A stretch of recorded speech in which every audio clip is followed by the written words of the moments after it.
Un altro fatto gravissimo, un fatto che è indipendente dallo svolgimento dell'attività da parte della nostra azienda.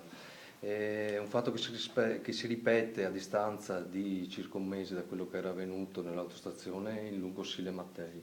Per quanto ci riguarda, noi stiamo facendo tutto il possibile per garantire per quello che ci compete, la sicurezza sia per i nostri utenti che per i nostri autisti. Abbiamo già fatto un intervento nella stazione di Lungoscile Mattei dove abbiamo messo la videosorveglianza, abbiamo messo 2 guardie giurate che stanno a monitorare il sito nelle ore di punta.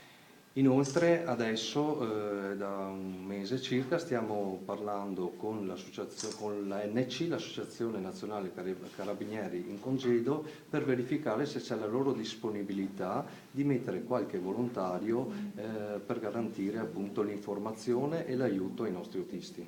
Quando potremmo vedere questi carabinieri in congedo sui vostri mezzi, sempre che appunto l'accordo vada a buon fine?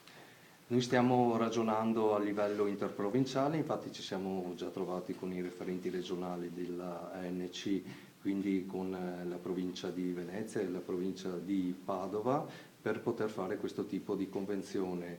E visto l'aggravarsi delle cose, io credo che per la fine del mese di gennaio avremo già in mano una convenzione.